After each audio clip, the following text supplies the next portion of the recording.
Bienvenue à tous sur Free Matin. Nous sommes très heureux de vous retrouver ce matin. Remaniement ministériel au Bénin. Deux nouveaux ministres.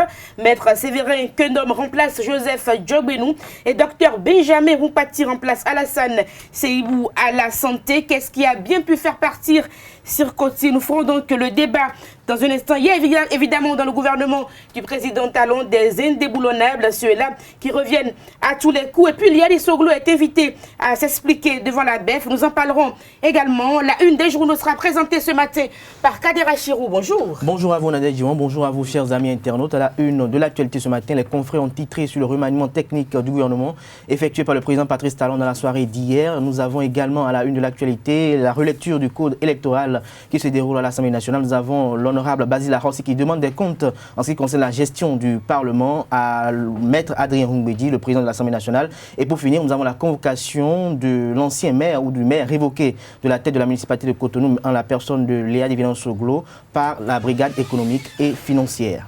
Scholastique Azomo nous présentera donc le bulletin matinal d'information. Bonjour. Bonjour Nadège. Au menu du journal, le remaniement ministériel du régime de la rupture, également le report du procès de Laurent Mentoyon au 3 juillet prochain. Dans les sports avec Larios Adjagbono, nous essaierons donc de vous donner les dernières actualités sportives, l'horoscope du jour et puis le débat sur Free Matin. Bonjour à tous, bienvenue. Voici la une des journaux. Bonjour à nouveau chers amis internautes, nous démarrons par le quotidien national d'information qui affiche ce matin en manchette remaniement technique du gouvernement, 2 entrées, une sortie et un changement de portefeuille, toujours avec le même canard. Point de passation de service, des précisions à la page 3 de l'apparition du jour de La Nation. Nous restons avec La Nation, valorisation de la jacinthe d'eau, l'or vert au service de la communauté lacustre. Le pays émergent en manchette, affaire ex-président directeur général de Cajavco Mon contre l'État béninois devant la Cour des droits de l'homme. Sébastien Germain Ajavon dévoile tout le verdict.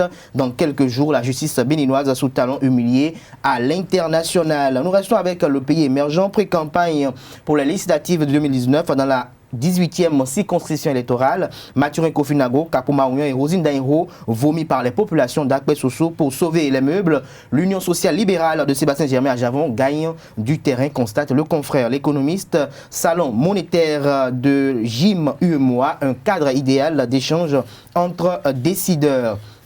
Le routier, remaniement technique, Talon fait encore la promotion de la jeunesse, un jeune ministre au ministère de la Santé, constate mon confrère de le routier législative 2019. Adakpe Théodore rejoint officiellement la barque de Bernard Hounibo. Le grand jury, remaniement technique de l'équipe gouvernementale, Talon fait confiance à un homme de main de la justice en la personne de Séverin Kenom. Nous passons au quotidien Bénin Intelligent qui affiche à la une ce matin, comme vous pouvez le voir, la photo des nouveaux membres du gouvernement, du 3e gouvernement du président Patrice Talon et titre en manchette, remaniement technique du gouvernement, Talon fait davantage confiance aux jeunes, Sirkoti n'a pas assuré, Alassane Seibou promu. Le Caribou, grand enseignement du remaniement technique au Bénin, Séverin Maxime Kenom à la justice, Benjamin Ignace Rumpati à la santé, Alassane Seibou de la santé au transport, en bon stratège et fin connaisseur de la politique béninoise, Patrice Talon poursuit son œuvre, s'exclame le confrère. Émergence Info, remaniement technique du gouvernement, Talon opte pour la stabilité de la jeunesse, la justice, la santé, les transports sont les 3 ministères touchés. Le progrès, remaniement technique du gouvernement, un départ, 2 entrées, un changement de poste. Le ministère de la Justice sous Talon d'un avocat à un autre. Benjamin Rumpati remplace Alassane Seibou. Cour constitutionnelle, l'équipe de Théodore Olo s'en va aujourd'hui, nous apprend le progrès dans sa parution du jour. L'investigateur du jour, état de droit, plainte d'un citoyen. Les 7 sages peuvent-ils se soustraire? S'inquiète le confrère. Nord-Sud quotidien, code pénal. La commercialisation des carburants Payor interdite. Des précisions à la page 5 de l'apparition du jour du Canard. Tado Info, 3e gouvernement du président Patrice Talon. 2 entrées, 2 départs, une permutation de portefeuille à peine arrivée. Sirkoti s'en va déjà, constate-t-il. Les 4 vérités. Remaniement ministériel au Bénin. La liste des membres du gouvernement du président Patrice Talon. 2 départs, 2 entrées, 22 ministères au total. Des précisions à la page 3 de l'apparition du jour du Canard. Nous passons au quotidien Le Confrère de la matinée. Installation ce jour de la nouvelle mandature et indépendance de la Cour constitutionnelle. Joseph Djogbenu et ses pairs entrent au couvent ce jour. Le juriste Serge Prince Agbodjan met en garde les nouveaux membres de cette Cour constitutionnelle. L'exemple de la Cour Poyon, toujours illustratif. Le nouvel observateur, vérification de la gestion du budget 2016 du Parlement. L'honorable Basile Arossi réclame carrément un audit de la gestion de maître Adrien Humbedji. Libération, réaménagement technique du gouvernement. Talon déjoue tous les pronostics. Il maintient le cap sur la réalisation du programme d'action du gouvernement. Bénin révélé. Démarrage ce jour de la nouvelle mandature de la Cour constitutionnelle. La démocratie béninoise en bonne voie, constate le confrère de Libération. Matin libre à présent.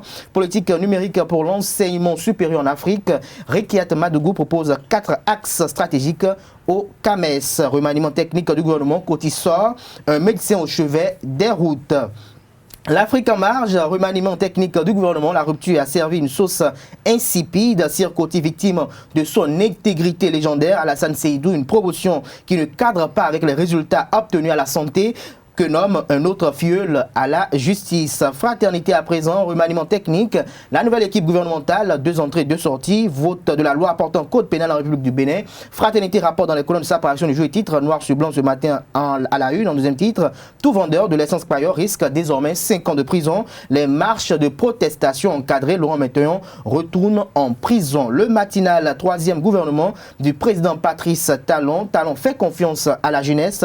Tous les nouveaux ministres ont pris service hier. Poursuite devant la haute cour de justice, la mise en accusation de Adiou écartée. Des précisions à la page de l'apparition du jour du défi d'une génération. Le matin pour 91% de ministres maintenus au poste, Talent pour l'efficacité et non des manœuvres politiques. Nous passons au quotidien Le Béninois libéré, tout sur le 3e gouvernement de Patrice Talon. Les analyses de votre rédaction sont toutes les coutures. Alassane Seydou au ministère des Infrastructures et des Transports. Talon Broye Boniaï dans le Septentrion. 6 jeunes de moins de 45 ans à des postes stratégiques.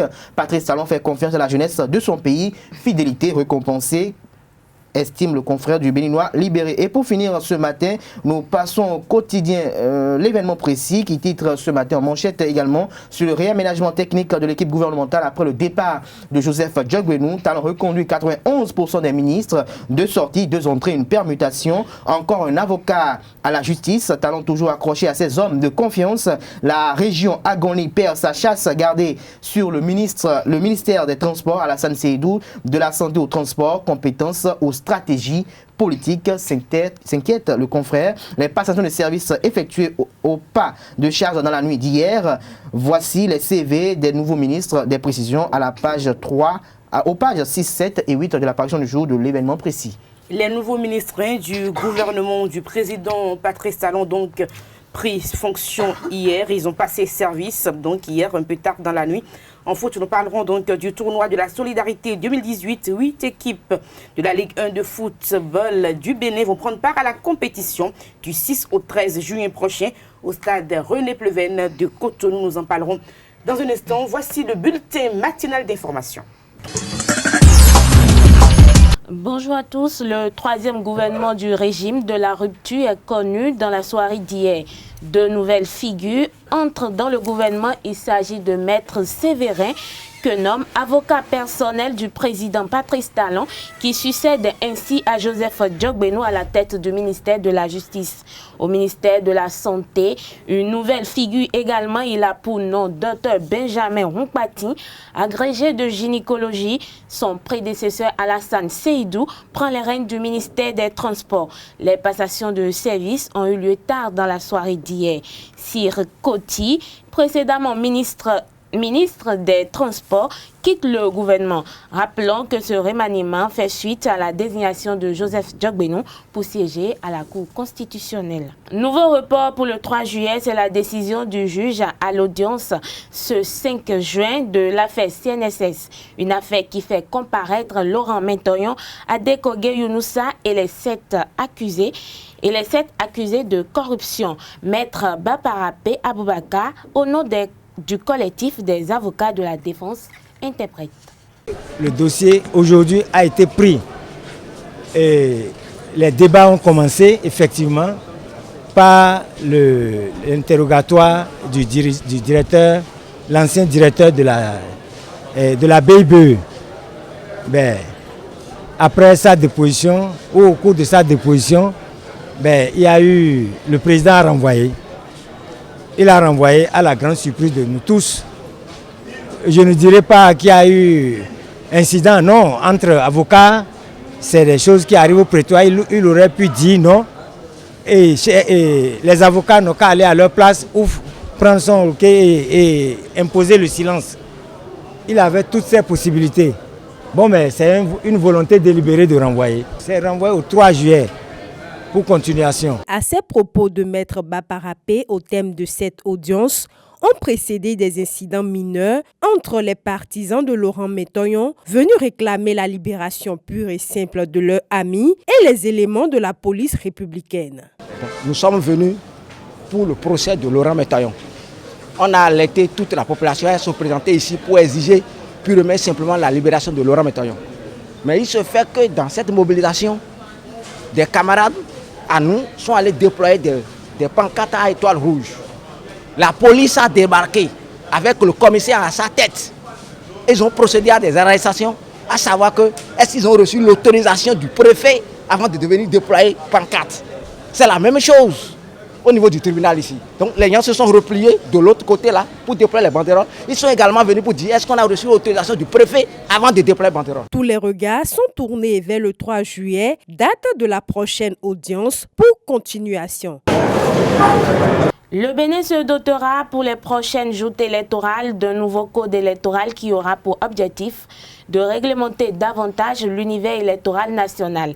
Ainsi, une proposition de loi sur le code électoral émanant des députés du bloc de la majorité parlementaire est en étude à l'hémicycle pour adoption. L'opposition et la mouvance jugent unanimement de l'opportunité de cette relecture du code électoral. Cependant, certaines dispositions de ce code font objet de polémiques et de controverses.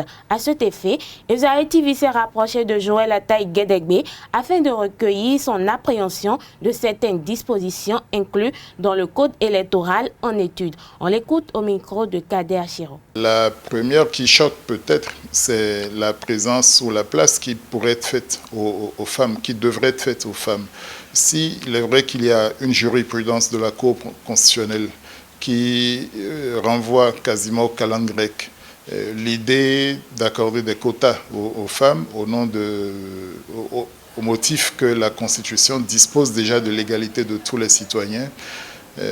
La question est de savoir par quels moyens les députés veulent améliorer la présence des femmes sur les listes sans une réforme du système partisan. Je reste sceptique et en tout cas dubitatif sur la possibilité pour l'Assemblée nationale de le faire en l'état de la jurisprudence ou sans modification de la Constitution. L'autre réforme qui est attendue, c'est que à tout le moins, la Sénat devienne un organe électoral, un organe de gestion des élections de pleine compétence, et à tout le moins s'agissant du fichier électoral qui, comme vous le savez, depuis que nous parlons de l'EPI dans ce pays, a échappé progressivement à la Commission électorale nationale autonome.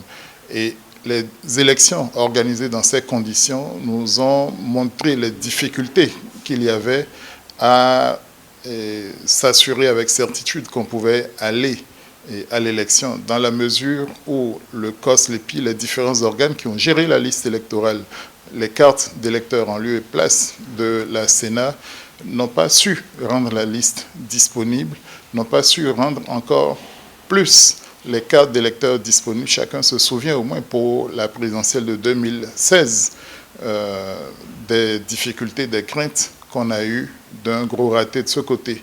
Et il nous semble plus adéquat que la Sénat, qui n'est pas composée de politiciens, c'est-à-dire qui n'est pas composée de gens pouvant être candidats à l'élection qu'ils organisent, il est plus adéquat que ce soit un organe comme celui-là, qui a déjà la stabilité et qui est prévu pour avoir une durée de vie de 7 ans, qui est réduite à un effectif plus compacte, plus ramassée de 5 membres. Autre évolution du code électoral. Donc il est plus intéressant que la Sénat reprenne la gestion du fichier électoral des cartes d'électeurs, quitte à ce que l'actuelle Agence nationale de traitement qui a remplacé le comité ou le Centre national de traitement, quitte à ce que cette Agence nationale de traitement devienne l'une des directions techniques de la Sénat.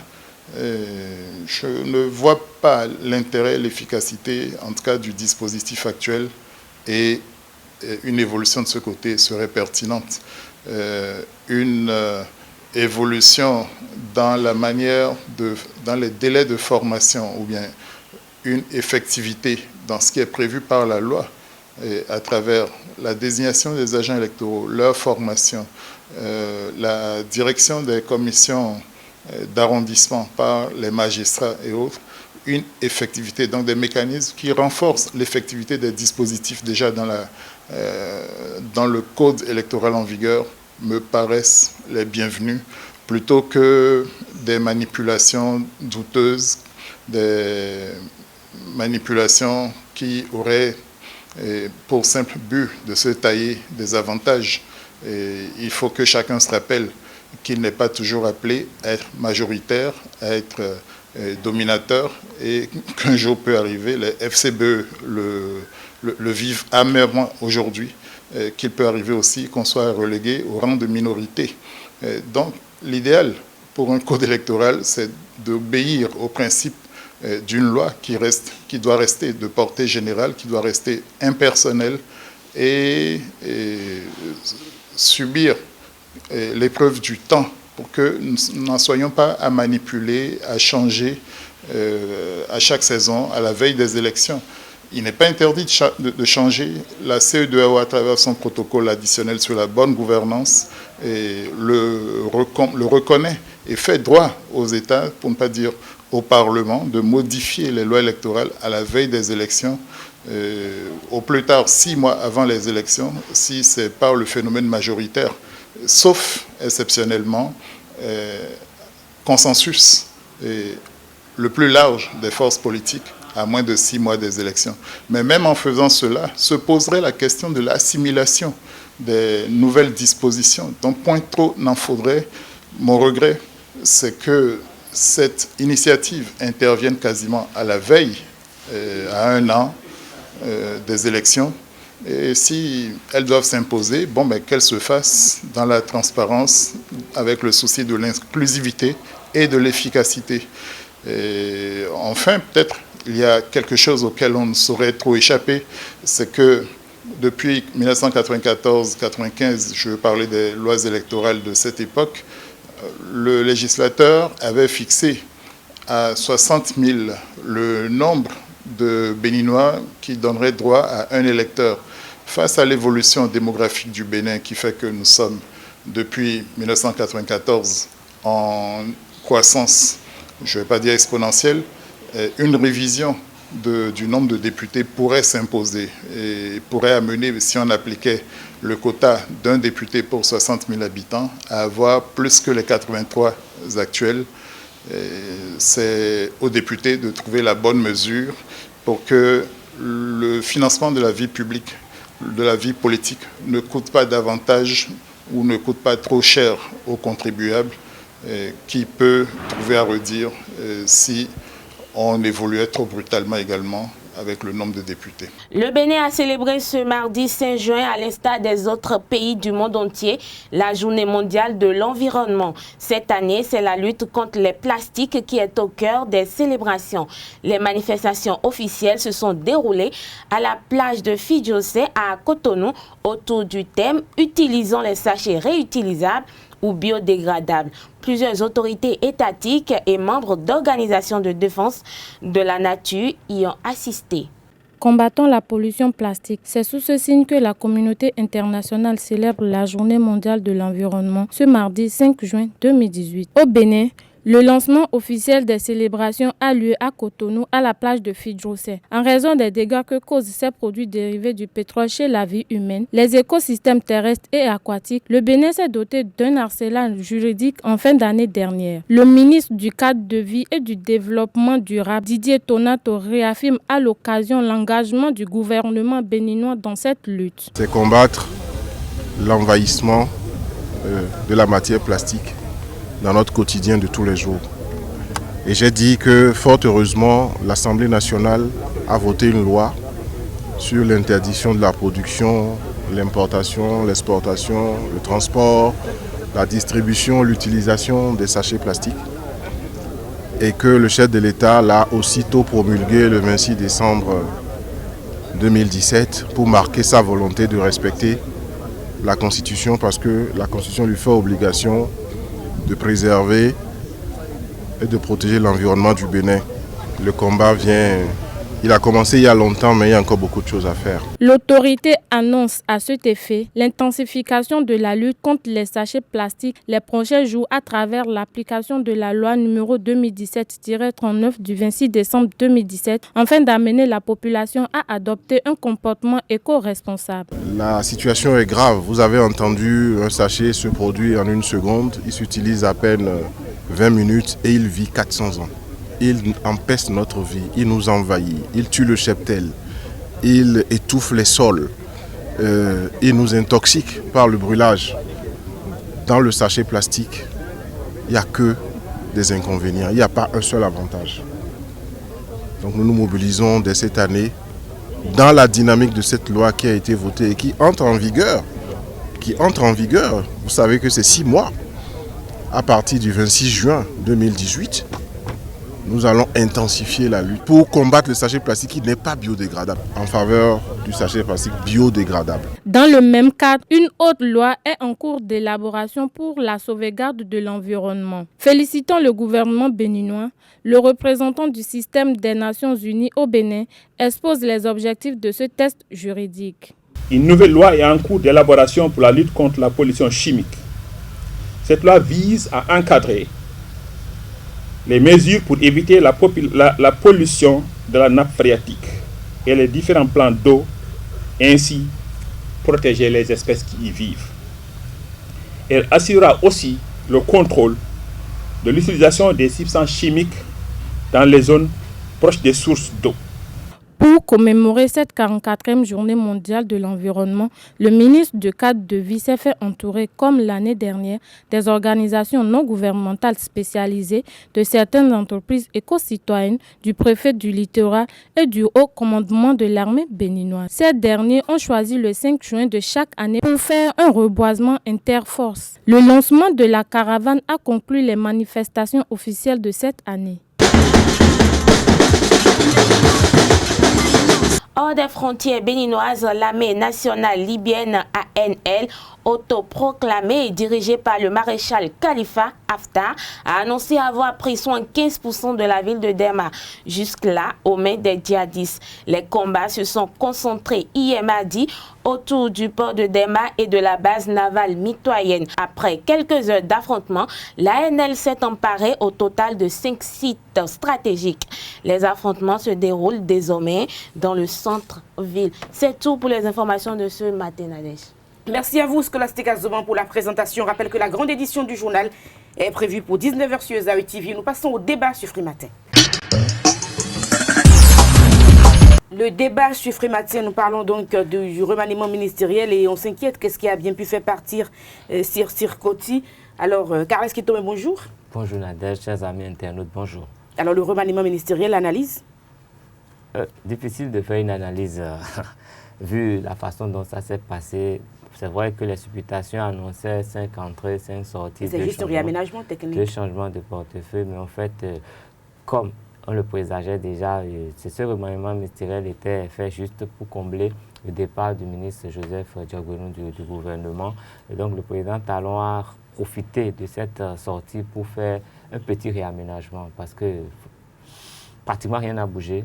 Rien n'a bougé, il est resté fidèle à ses hommes. On a vu que c'est quand même, le président Talon est quelqu'un qui sait qu'il ne travaille qu'avec les gens qu'il connaît. Parce que toutes les personnes qu'on pensait voir venir au gouvernement ne sont pas venues.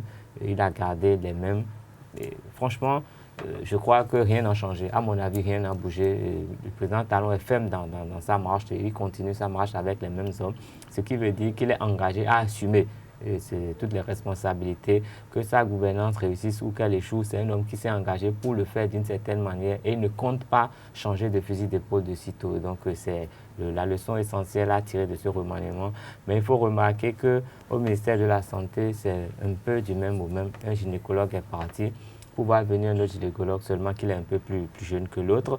Et l'ancien ministre de la Santé se retrouve aux infrastructures. C'est quand même un des ministères aujourd'hui qui a beaucoup d'activités, un des ministères qui sont plus en vue. Donc c'est sûrement pour exprimer un satisfecit par rapport à tout ce que le ministre Alassane Seyibou a eu à faire au niveau du ministère de la Santé. Et puis un de ses anciens avocats qui revient au ministère de la Justice, c'est quand même une marque de confiance. Un de ses avocats, pas un autre, prend la place. Bon, à mon avis, le président Talon est droit dans ses bottes et on espère que les fruits porteront la promesse des fleurs. Kader Achirou, qu'est-ce qui a bien pu faire partie de ces Circotier d'après vous? Circotier est sûrement parti parce que sûrement qu'il n'était peut-être pas dans la vision de Bénin révélé ou peut-être qu'il n'arrivait pas à se faire révéler au-delà des frontières de son bureau. Peut-être il y a beaucoup de raisons qui peuvent quand même exprimer. C'est vrai qu'il ne communiquait pas beaucoup, mais ça ne veut pas dire qu'il n'est pas... Sur le terrain, on l'a vu rarement. On a même cru à un moment donné que le directeur des infrastructures était carrément le ministre des infrastructures. À un moment donné, le Circotier, même pour les messages qui devaient être dits à l'occasion de certaines fêtes spécifiques, avait de la peine parfois à le dire ou parfois c'était quand même à tirer cheveux. Donc je pense aujourd'hui que si on arrive à le sortir du gouvernement, c'est quand même un petit problème. Mais l'autre fait qu'il faut quand même observer, c'est que Patrice Talon a pu montrer aujourd'hui que la commune de Corvey, ou bien Corvey n'a pas le fétiche, ou n'a pas la détention du ministère des infrastructures et des transports. Parce que depuis Akhenatonde et bien d'autres, on a toujours senti à la tête de ce ministère toujours des gens originaires de cette région du pays. En ce qui concerne maintenant Alassane Seyibou qui vient à ce ministère, c'est là mon inquiétude. Je me demande, est-ce que l'intéressé a eu à faire de mauvaises choses au niveau du ministère de la Santé parce qu'on n'aimerait pas attirer les projecteurs sur soi, qu'on a décidé peut-être de le balancer au niveau du ministère des Transports, quitte à ce que quelques mois après, on puisse l'éjecter du gouvernement en toute opacité, j'allais dire. Ou carrément, Alassane Seyibou a été assez performant en ce qui concerne ses réformes au niveau du ministère de la Santé, avec la traque contre les médicaments dits frauduleux, et donc peut-être on aura aussi la traque contre les bétons frauduleux qui sont réalisés de façon frauduleuse, qui ne sont pas réalisés de façon pérenne. Donc peut-être les prochains jours, nous édifierons davantage sur ce remaniement qui a été effectué. Et en ce qui concerne l'arrivée de l'avocat ou l'autre avocat personnel du chef de l'État, c'est la preuve que Patrice Talon évolue toujours avec ceux qui ont connu quand même les murs et les vertes avec lui, ceux qui ont quand même pu traverser cette période douloureuse, voire à la limite, je dirais même pénible de ces affaires de tentatives d'empoisonnement et de coup d'État, ceux qui sont restés à ses côtés de façon indéfectible à travers leur soutien et qui ont offert leur poitrine pour quand même essayer de se battre contre vents et marées pour qu'à la finalité aujourd'hui, Patrice Talon soit au pouvoir. On ne peut pas le lui reprocher d'avoir nommé ces personnes parce qu'au-delà de tout, c'est des gens qui ont fait un parcours avec lui, qui ont pris des risques avec lui. Et du moment qu'ils ont le profil, du moment qu'ils ont la compétence, il n'y a que cela qu'on puisse les permettre de faire. Je pense que depuis hier qu'il y a eu cette nomination, il n'y a eu aucun juriste qui s'est prononcé sur la nomination de Séverin Konom à la tête du ministère de la Justice pour dire que c'est un incompétent ou autre. Les spéculations, les spéculations sont restées au niveau du ministère de la Santé, au niveau du ministère de la Santé, au niveau du ministère des Transports. Il y a de l'espoir parce que c'est un gynécologue, il est très compétent. Oui, il va essayer de voir un peu comment, à la limite, ne pas être incestueux avec les choses qui ne doivent pas être faites. C'est vrai qu'il est jeune, mais il a un bon profil pour le job. Alors, il y a Liali Soglo qui est invité à s'expliquer devant la BEF. On va revenir donc dans un instant sur la mandature de la Cour constitutionnelle, la 6e. Théodore Olo qui fait sa valise. Mais avant, nous parlons de Liali Soglo, qui doit s'expliquer devant la BEF. Carles Keto, vous avez appris l'information? Oui, l'information circule depuis quelques jours sur la toile. Liali Soglo devant la BEF, à mon avis, ça va quand même dans la droite ligne de ce qui a commencé depuis quelques mois. Ça va dans la droite ligne de ce qui a pu faire partie de Liali Soglo mais de la tête de la municipalité de Cotonou et même du Bénin, parce qu'on lui reprochait une mauvaise gestion des fonds qui étaient des fonds de la ville de Cotonou. Et je crois que c'est sûrement parce qu'aujourd'hui, les enquêtes ont été faites et qu'on a besoin de l'écouter pour avancer sur le dossier. Mais à y voir de près, je crains que Léali Soglo ne se retrouve sous un mandat dans quelques jours, parce que depuis que cette histoire a commencé, tout tente à faire croire que Léali Soglo n'aurait quand même pas patte blanche dans cette affaire.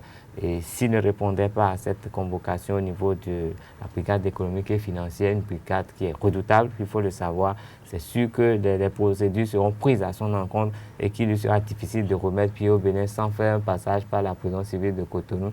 Parce que je logne un peu du côté de la Tao Renouho et ça a été à peu près le même scénario, on ne le voyait pas, mais le jour qu'on l'a vu, il n'a pas échappé à ça et on ne sait pas ce que ce sera.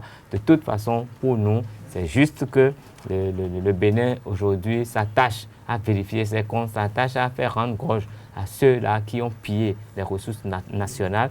Et maintenant, l'essentiel, c'est que la justice soit dite et que celui qui a ramassé les sous des Béninois puisse quand même le restituer ou qu'il soit puni pour l'avoir fait, ne l'avoir pas restitué. Et cela va quand même inspirer un peu plus de respect du bien public à ces personnes qu'on est en train de nommer aujourd'hui. Parce que quand ce serait fait comme ça, le jour que le régime qui les a amenés ne serait plus là, si ce régime n'arrivait pas à leur faire rendre gorge, ceux qui viendront après ne laisseront pas passer. Ce n'est que pour le bonheur de mon pays. Mais de plus en plus, Kader Achirou, on a l'impression quand même que le Béninois a un problème avec sa justice. Parce qu'on a vu, lorsqu'il y a un procès, on a l'impression, parce qu'on entend un peu les commentaires qui fusent, on a l'impression que tout n'est pas équitable. On sait que lorsqu'ils se présentent, finalement, on finit par les arrêter parce qu'ils ne sont pas forcément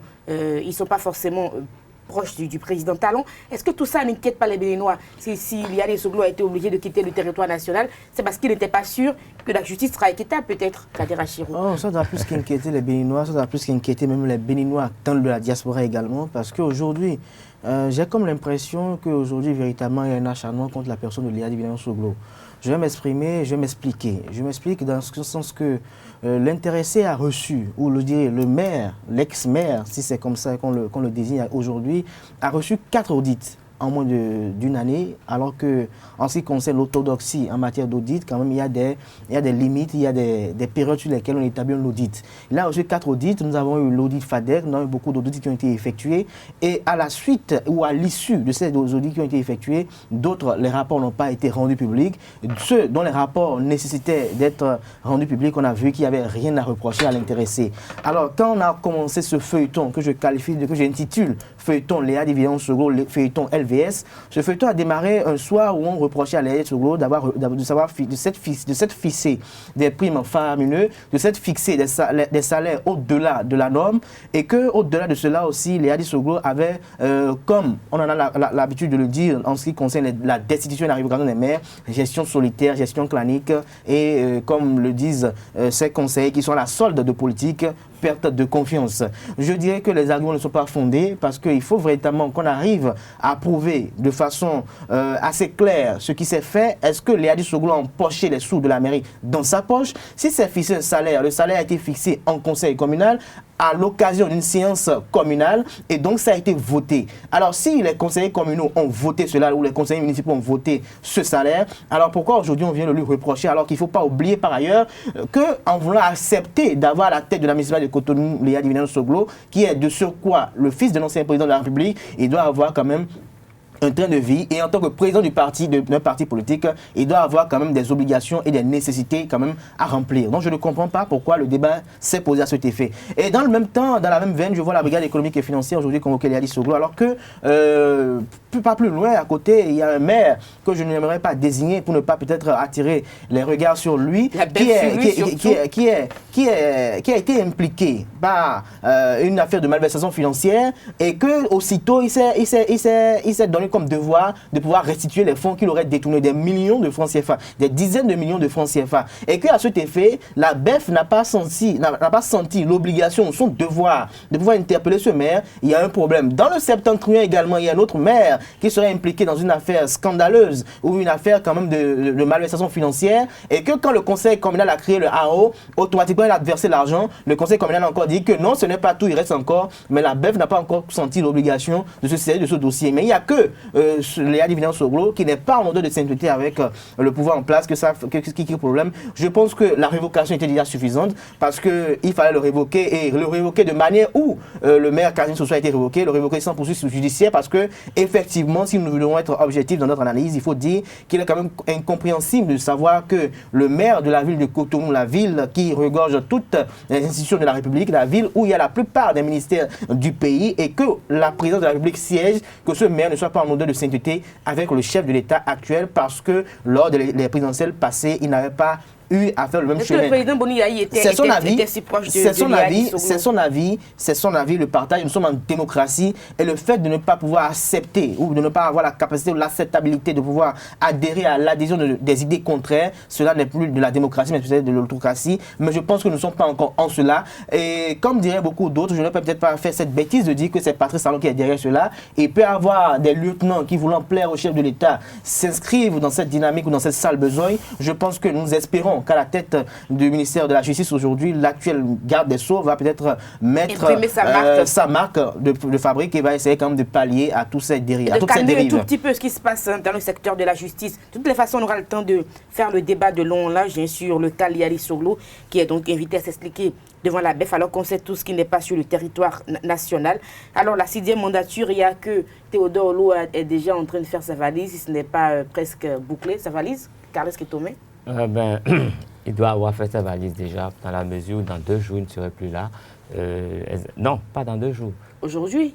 Bon, non, il peut être seulement aujourd'hui. Demain, il y aura l'élection du nouveau président et puis le lendemain, dans 2 jours, effectivement, il y aura passation de service. Donc, je crois qu'aujourd'hui... À pareille circonstance, c'est sûr que son bureau est en train d'être vidé. Sûrement qu'il est en train d'abord de signer des nuisances qui sont sur son bureau et qui ont été déjà pris. Et en fait, voilà les réglages techniques avec le personnel administratif de la Cour constitutionnelle, régler en fait tout ce qui est de familiarité avec les gens et maintenant essayer de vider les lieux. Mais c'est quand même plusieurs années au service de la nation béninoise. C'est quand même plusieurs années au service de la constitution béninoise. C'est vrai que parfois la Cour constitutionnelle a pris des décisions que des gens ont voulu juger. Bon, tout le monde n'a pas pleinement accepté, mais c'est de leur ressort, c'est eux qui sont les constitutionnalistes, c'est des gens qui connaissent leur matière et qui l'ont pratiqué pendant plusieurs années. Il était d'abord détenteur de la chaire UNESCO des droits de l'homme au niveau du campus d'Abomey-Calavi avant d'être nommé à la Cour constitutionnelle. Et donc, je crois qu'aujourd'hui, on peut essayer de faire un peu le bilan. Certains organes de presse l'ont déjà fait. Oui. Et il est bon de faire même Zawi TV, nous avons diffusé de faire ce bilan sur sa gestion. De le comparer un peu au bilan des précédentes mandatures. Pas pour dire que tel est bon, tel est mauvais, mais ça nous permet quand même d'observer ou d'analyser un peu l'avancée de notre démocratie. Parce que si la Cour constitutionnelle se porte bien, forcément, ça doit aller un peu mieux sur le plan administratif dans le pays. Donc, nous pouvons tirer un chapeau au professeur. Ils ont fait de leur mieux. Au professeur Théodore Lo. Et maintenant, souhaiter la bienvenue à ceux qui viennent et souhaiter qu'ils soient vraiment objectifs dans tout ce qu'ils vont prendre comme décision. Parce que la présence de la personne de Joseph, du professeur Joseph Fifame Diogbenou, ne met pas tout le monde à l'aise. Les gens, compte tenu de sa proximité avec le chef de l'État, les gens craignent que ce soit une nomination pour donner raison, pour rendre constitutionnelles toutes les décisions qui viendraient du palais de la Marina. Et donc, c'est seulement à ce niveau qu'on souhaiterait que les 6 sages l'encadrent suffisamment et que la sagesse soit de mise. C'est ça. Alors Kader Achirou. Théodore Lo, qui s'en va aujourd'hui, je dirais même le diplodocus constitutionnaliste qui part aujourd'hui, parce que quand on parle de droit constitutionnel au Bénin, le seul que nous avons au Bénin qui quand même attire les projecteurs à l'international, c'est la personne de Théodore Lo. Après lui vient le professeur Joël Aïva. Et que celui-là aujourd'hui a pu diriger cette cour constitutionnelle et qu'aujourd'hui il en parle la tête haute après l'avoir rendu assez de décisions certes qui ont créé la polémique et de controverse, mais qui ont été des décisions salvatrices et qui ont été porteuses d'avenir et d'espoir pour cette nation sélection béninoise. Mais je dirais que c'est un héros qui part aujourd'hui parce que personne n'aurait imaginé qu'en 2016, Théodore Olo aurait pu être à la hauteur de la tâche, à la hauteur de l'élection présidentielle de 2016, cette élection de tous les dangers où il y avait quand même des mastodontes dans la flaque d'eau avec Boni Yayi qui ne voulait pas laisser le pouvoir, d'autre part, Boni Yayi qui voulait peut-être passer le témoin à Léon Sissou coûte que coûte, qui ne voulait pas voir Patrice Talon, mais ça a été dit, le fameux nous après nous, c'est nous. Théodore Olo qui a été envoyé à la Cour constitutionnelle par Boni Yayi lui-même et qu'il a pu dire le droit en toute équité et en toute indépendance, je pense que c'est quand même quelqu'un qu'il faut saluer et qu'il faut arrêter les balivernes qui se font sur les réseaux sociaux en voulant ternir son image pour dire qu'il y a eu des décisions controversées, qu'il y a eu ci, il y a eu ça. Il faut quand même se rappeler seulement du 6 avril 2016 de savoir que Théodore Olo a permis de montrer que la démocratie béninoise a quand même une vitalité qui est en marche et que cette démocratie continue. Et aujourd'hui, nous allons demander aux nouveaux sages de pérenniser cet acquis que Théodore Olo a et que les prochaines décisions soient moins apolémiques et moins controversées. De toutes les façons, ça va être quand même la cour qui risque d'avoir quelques difficultés parce qu'il y a les réseaux sociaux, il y a beaucoup d'informations qui circulent pêle-mêle. Il faut croire qu'au temps de Théodore Olo, ce n'était pas de la même manière que le monde a évolué. Donc, il va falloir faire très, très attention et avoir la tête sur les épaules, chers sages. Nous passons donc au sport sur Free Matin, juste après l'horoscope du jour pour boucler la boucle. Les sports sur Free Matin, Laura Sadiabono, bonjour. Bonjour Nadège. Ruth Sodedi, bonjour. Bonjour. Vous êtes là pour l'horoscope du jour. Absolument. Nous parlons donc du sport pour démarrer. Tournoi de la solidarité 2018 en foot, donc c'est prévu du 6 au 13 juin au stade René Pleven de Cotonou. Oui, équipe de la première division participe à ce tournoi initié par le bureau directeur des Dragons FC de l'OME. La compétition vise notamment à mettre en jambe les équipes avant le démarrage de la saison 2018-2019. Les 8 formations en lice sont réparties en 2 pôles. Dans le groupe B, USAE FC, l'équipe professionnelle de votre chaîne de télévision en ligne, va s'opposer au Buffle du Borgo, champion en titre, et au Dragon de l'OME, le club organisateur, et à l'association sportive Ousso Saka de Porte-Novo. Le second groupe regroupe l'association sportive du port autonome de Cotonou, ASPAC, le Soleil FC de Cotonou, l'association sportive de la vallée Omnisport, ASVO, et la jeunesse sportive de Pobert. La compétition démarre aujourd'hui, comme vous l'avez dit, en ouverture de cette compétition cet après-midi au stade Cotonou 2.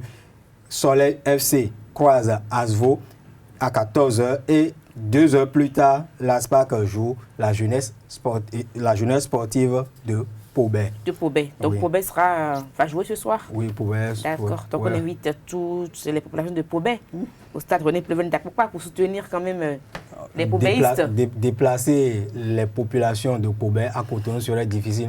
Nous allons juste inviter les Pobéistes qui sont ici. Oui, les Pobéistes, comme vous le dites, qui sont ici, à se rendre massivement au stade René Pleven de Cotonou pour supporter leurs frères de Pobert. Voilà.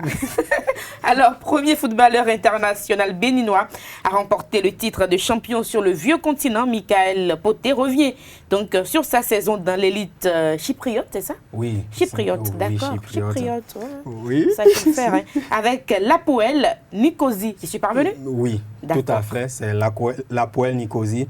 Il se bonifie avec l'âge comme le vin. Et âgé de 33 ans, Michael Poté a remporté le championnat national de première division de Chypre. Vous comprenez maintenant pourquoi c'est chypriote de Chypre avec l'Hapoel Nicosie. Arrivé au club l'été 2017, le Béninois a même participé à la victoire finale en inscrivant le but du titre lors de la dernière journée du championnat. Et il revient ici sur les différentes émotions, les sensations qui l'ont animé au cours de la saison. C'est un plaisir, c'est un réel plaisir. C'est vraiment l'aboutissement de toute une saison, tout un travail. C'est le souhait, le petit rêve de tout joueur qui commence une saison. Donc voilà, c'est ce qui nous permet aussi de faire la Ligue des Champions après, du moins les préliminaires. Et je n'avais pas ça en tant que titre collectif. J'ai eu des titres personnels. Et en tant que titre collectif, c'est une première pour moi et franchement, j'ai vraiment savouré ça fait plaisir à renouveler. C'est le but de la victoire, mais c'est pas moi qui fais remporter le titre. C'est pas ça, parce que c'est un travail d'équipe. C'est un travail de toute une saison. Et puis comme je dis, j'ai pas pris le ballon à chaque match et dribbler tout le monde pour aller marquer. C'est un travail de toute une saison, d'où l'importance du collectif. Maintenant voilà, je suis l'attaquant, je suis en bout de ligne. Je finis le travail qui a été fait sur le terrain comme en dehors. Et maintenant ça a payé, ça a réussi, donc Dieu merci. Le secret, c'est comme tout le monde vous diront, c'est le travail, c'est d'avoir une bonne hygiène de vie sur le terrain et en dehors, être sérieux, pas trop s'éparpiller. Moi personnellement, je suis un passionné du foot, donc ça me facilite la tâche, c'est-à-dire que je ne prends pas tout ça trop comme un fardeau, un travail, je fais ça avec plaisir aussi. Donc c'est plus facile quand on fait les choses avec plaisir. Et voilà, donc le secret c'est ça, il n'y a rien d'autre. On demande à Dieu, puis voilà, de nous aider, nous accompagner, nous protéger. Et nous après on fait le travail sur le terrain et puis voilà. Oui, j'ai encore un an de contrat, donc on verra, après tout peut se passer dans le foot. Je me sens bien là-bas, donc on verra. On a les préliminaires de la Ligue des Champions, on verra. Très belle intervention donc de Michael Poté pour mettre un terme à la Paris Sport. L'arrière Diack Beno, merci. Je vous en prie, merci aux amis internautes également. Agréable journée à vous. Rendez-vous ce soir à 19h pour le développement de l'actualité sportive, pour nous dire un peu ce qui s'est passé avec les Pobéistes, du côté de René Pleven, d'accord, à Cotonou, c'est ça. Tout à fait. Ruth Sodeji, nous allons vous laisser présenter l'horoscope du jour sur Free Matin. Amis internautes, bonjour. Pour le climat astral de ce mercredi 6 juin 2018, vous bénéficiez d'un influx planétaire stabilisateur. Vous serez d'humeur combative mais conciliante. Vos relations favoriseront votre équilibre et cela résistera nerveusement. Alors allez au-devant de ce que vous appréciez. Chez les amis béliers, les circonstances seront de votre côté et vous prouveront que votre patience peut vous porter bien plus que de satisfaction que vous le pensiez. Les questions relatives au foyer seront à l'ordre du jour. Amis taureaux, la passivité de votre entourage ne vous atteindra pas, mais votre attitude sera tout à fait à se opposer. Pour cela, chers amis taureaux, mettez assez d'eau dans votre vin. Chez les amis gémeaux, rien n'arrêtera votre détermination à l'ouvrage aujourd'hui. Jouer au tyran ne vous amènera à rien. Tempérez-vous avant de juger. Amis cancer, une guérilla prend fin. Vous allez vous sentir en paix et plus libre d'action que d'habitude. Une réconciliation est en vue. Chez les amis lions, les fracas de votre partenaire vous amènera à vous poser de bonnes questions. Chez les amis lions, il est temps de créer des changements de votre relation et d'y ajouter de la fantaisie. Amis vierges, c'est une période idéale de revoir vos dépenses et votre budget en tenant compte des récents changements.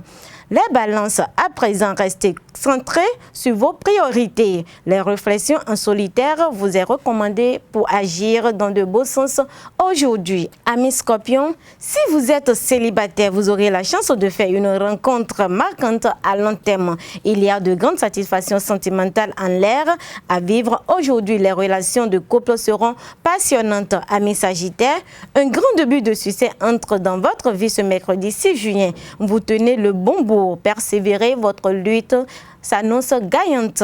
Les banalités du quotidien ne cadreront pas avec votre amour. Chez les amis Capricorne, c'est le moment d'en sortir et de chercher l'évasion à deux. Ou si vous êtes seul, de plonger dans d'autres milieux car c'est là où se trouve votre chance. Amis Verseau, une mésentente avec un de vos collaborateurs financiers peut vous mettre excessivement sur la défensive. Relativisez vos choses. Chez les amis poissons, les lois récentes, les règlements inédits peuvent vous aider à progresser aujourd'hui. Tout particulièrement, c'est votre jour. Amis internautes, ainsi prend fin la prévision de ce jour. Merci de nous avoir suivis. Passez un très bon mercredi. Merci à tous et à toutes pour l'attention. C'était donc Free Matin. Merci. Portez-vous bien à demain pour un nouveau numéro. Au revoir.